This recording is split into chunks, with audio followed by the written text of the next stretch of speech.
Breaking news చూస్తున్నాం. కేంద్ర మంత్రి కిషన్ రెడ్డి ఇంటిని యువజన విద్యార్థి సంఘాలు నాయకులు ముట్టడించారు.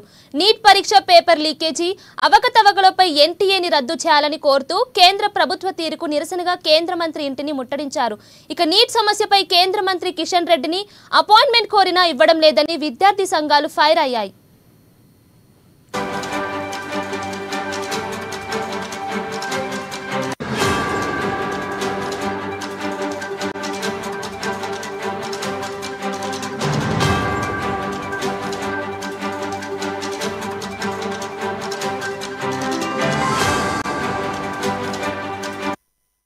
కేంద్ర మంత్రి కిషన్ రెడ్డి ఇంటిని యువజన విద్యార్థి సంఘాల నాయకులు ముట్టడించారు.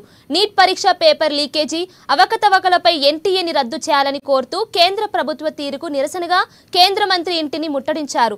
ఇక నీట్ సమస్యపై కేంద్ర మంత్రి కిషన్ రెడ్డిని అపాయింట్మెంట్ కోరినా ఇవ్వడం లేదని విద్యార్థి సంఘాలు ఫైర్ అయ్యాయి.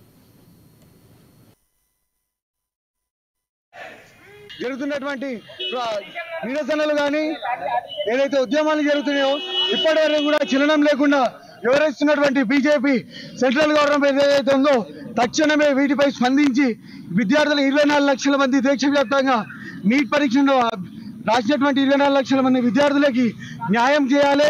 తప్పకుండా నీట్ పరీక్షను మళ్ళీ రీకండక్ట్ చేసి అందరికీ కూడా భరోసా కల్పించాలని ఇవాళ అఖిల విద్యార్థి అన్ని సంఘాలకు జారీ చేస్తున్నాము.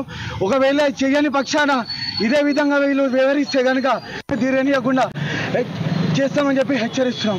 జరుగుతున్నటువంటి నిరసనలు కానీ ఏదైతే ఉద్యమాలు జరుగుతున్నాయో ఇప్పటివరకు కూడా చలనం లేకుండా వివరిస్తున్నటువంటి బీజేపీ సెంట్రల్ గవర్నమెంట్ ఏదైతే ఉందో తక్షణమే వీటిపై స్పందించి విద్యార్థులు 24 లక్షల మంది దేశవ్యాప్తంగా నీట్ పరీక్షలో రాసినటువంటి 24 లక్షల మంది విద్యార్థులకి న్యాయం చేయాలి. తప్పకుండా నీట్ పరీక్షను మళ్ళీ రీకండక్ట్ చేసి అందరికీ కూడా భరోసా కల్పించాలని ఇవాళ అఖిల విద్యార్థి అన్ని సంఘాలకు జారీ చేస్తున్నాము. ఒకవేళ చేయని పక్షాన ఇదే విధంగా వీళ్ళు వివరిస్తే